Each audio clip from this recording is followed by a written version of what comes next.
रहल हवे। जवाना वाली चाची कह दिलखिन है, जवाना वाली चाची हमरा भेंट होले ना। अच्छा हे बिजली बात के बड़ा नंबर न बैंक के ले छा। अच्छा हम कहली हे चाची हम सब जा रहल छी देश भ्रमण में, तो हम सब और के हम कहली हम मालिक वह जवाना वाली चाची जानू हमरा भूसाही वाली के जा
दोसर आदमी न छिए जे मौगी के हम सहकबै और जहां जबै तहां मौगी के ले जबै। अरे साला तो तू मारेगा अपना घर वाली के कि हमको मारेगा?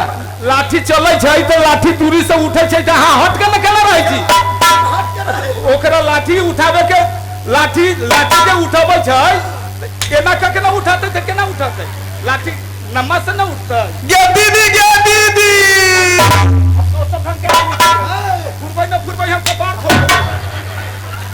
सरही हमरा भी बर्बाद कर देगा। सुनो सुनो सुनो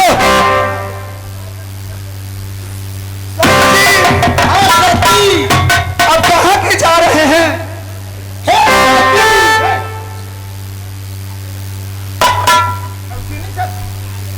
शुभ कल्याण हो बिजली हमर भूसाही वाली है।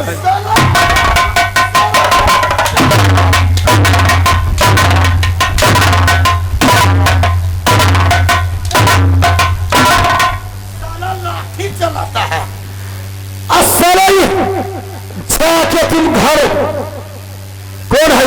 तुम्हारा घर वाली है? हे भगवान मारे क्या औरत जब हम यहाँ के कहाँ मारे? हम बाथरूम से बड़ा सचेत रहे।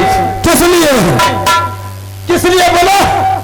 हम अहाँ के केने चलिए फटा अहाँ केने चलिए खाली बाथरूम पर मारे छिए। अच्छा अब बाथरूम के पल्ला टूट गए कोनो आइ के में घुस गए तो रे तो कहाँ मारे? कहाँ मारे? कहाँ मारे बता? सुथनी पर मारे। शौचालय न देखा रहे? अरे तुमको शौचालय पर मारे? और शौचालय पर मारेंगे कहीं जो शौचालय के टोटी टूट गया था, टोटी टूट गया रानपुर बाजार पर से लेके जोड़ देंगे। सुनो, ये तुम्हारा घर वाली है, फटा पकड़ो। हमरा बुझाला हमरे भूसा ही वाली है। कैसे कैसे तू समझा, बताओ क्या चिन्हासी है? इनके काट छाट के हमरो बड़ा खुद तैयार ना है। अच्छा ऐसा ही तुम्हारा घर वाली है। अब बिजली सुनो था, अरे तुम एक बात बताओ, दो जो साड़ी लिया था कहा करजाल बाजार पर, एगो हाँ अपना लग रहा है, एगो हम। अच्छा क्या तुम वही गलत समझ लिया है? अच्छा बिजली सुनो,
घर वाली है। जी हाँ।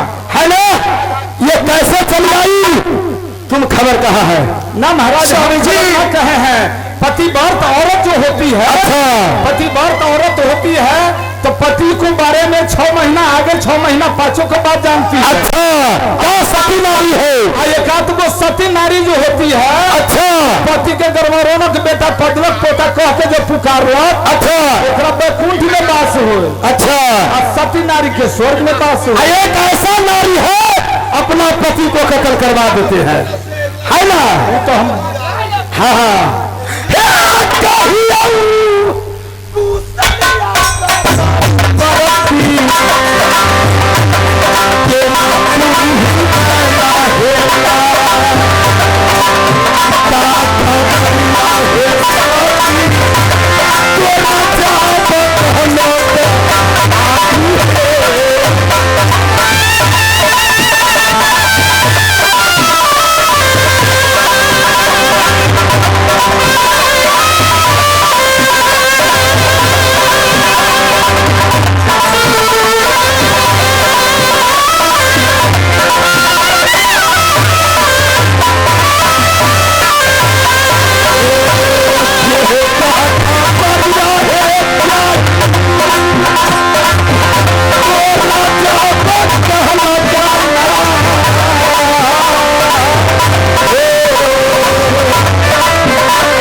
स्वामी जी बोला, हे कहमा के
तू हमरा ये बतावा,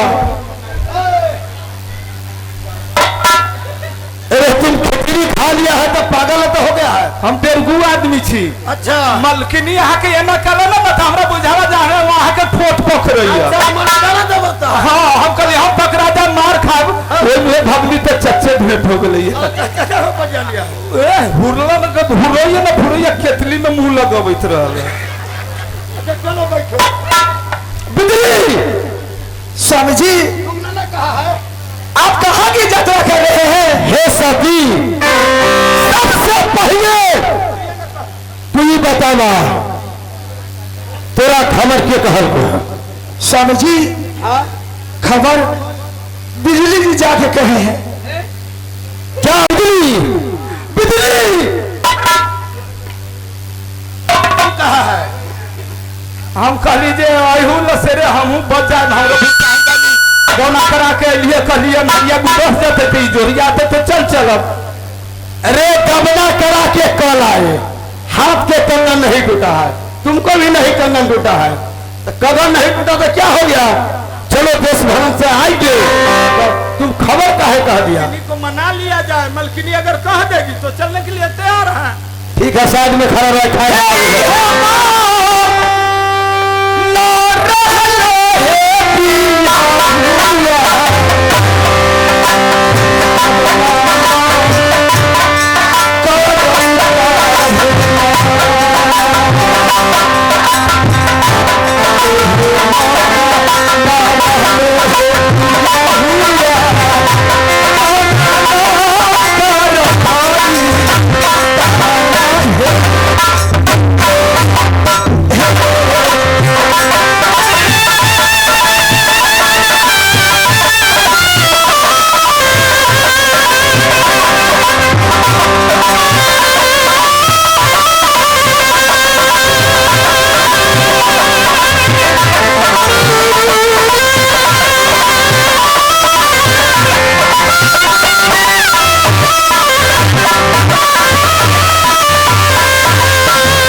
कहली यही जे खुटरिए में बांध दै छी, लेकिन तैयो ना हम आ मालिक जाके तैयारी छथिन। की कहै छी?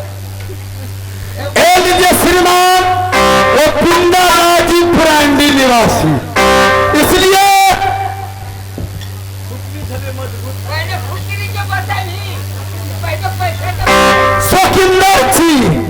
स्वकिंदर जी देश भ्रमण करने के लिए नहीं, देश भ्रमण जाने के लिए 51 रुपया का कदर किया है। आया मोरा, ये काया तोरा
ससौला निवासी पति के घेरने के लिए 21 रुपया की पुरस्कार है। और नहीं तो बिजली, हाँ सुनिए, पैसा मिलता है सिर्फ शुक्रियादा मनाइए। ये 51 रुपया स्वतंत्र राजी ब्रांडी निवासी, 51 रुपया कपिलेश्वर राय जी, 51 रुपया वो भेजी है। कंपनी और से लाख लाख शुक्रिया है, मेरे तरफ से नमस्कार है। बिजली हाँ महाराज, आज तुमने कहा है जैसे यात्रा को भंग किया है कहीं हम देश भ्रमण नहीं निकलेंगे तो साला पूरा बदमाशी तुमको छोड़ा देंगे। बिजली हिंदी में सच्ची स्वामी जी के पास से हमारा दिल में आग लग रही है। माई के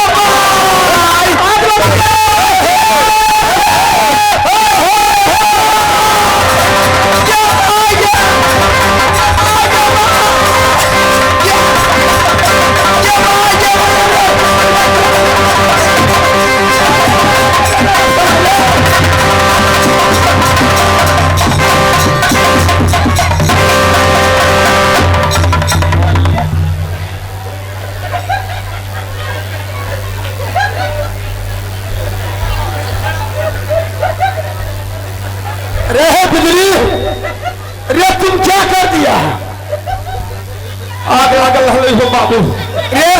कहाँ आग लगा था? मलकिनी कहलखिन हमरा दिल में आग लागल हवे, तो हम कहली पहुंचे अखुनती पछिया बड़ा झोंके छे, तो ये नहीं आग लागल है हमरो घर में कहीं धर ले, हम अपना घर पर छीट देली, झोंक देली है। रे भाग रे घर में आग लागल है।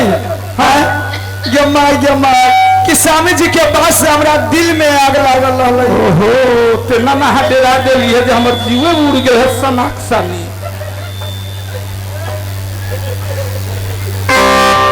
आग वहीं से मुझाए वाला है, ये पानी से मुझाए वाला न है।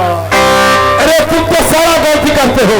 हे साथी स्वामी जी आप बताना। ठीक है आप जाइए तो जाइए, मेरी साथ आप कसम खा लीजिए, अब चली जाइएगा। हे साथी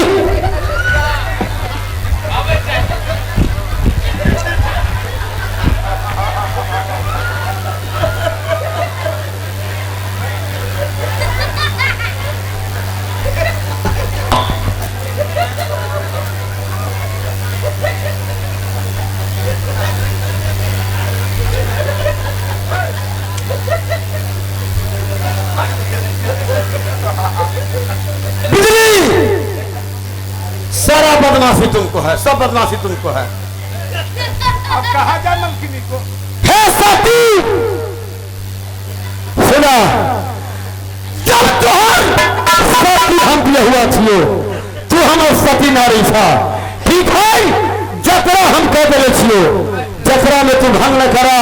आई गले तोहर कहना भी हो, हे स्वामी जी कहाँ जाए छी देश भर में, कते दिन में लौट के आ जाए? हाँ मेरी साथ आप वचन कर दीजिए और चली जाइए। हे सती कान खोल के सुन ला, जब आप देश भ्रमण में निकले छी तो आई के लेल तोरा 7 रोज के टाइम हम बनबै छियो, 7 रोज के टाइम दै छियो, 7 रोज में हम लाबो। हे चला के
स्वामी जी 7 दिन के वादा दे रहे हैं। अच्छा 8वां रोज में नहीं आएंगे ना तो जतिया हरण हो जाएंगे। आप रोज ना 8 रोज अगर बीत गए तो कोने एहन अरुआ वाला सामान है जे अरुआ जते? तेलपक सामान के गारंटी रहे छै 15 दिन, 1 महीना, 1.5 महीना रह जाए छै। स्वामी जी चला जाए महाराज। हे सती ठीक है, तू हमरा श्राप दे देला। हे स्वामी 7 रोज में चल जाए, 8वां रोज यहाँ टाइम लगा दे जाए धर्मराज। हे सती तू जा, हम जा रहे थे।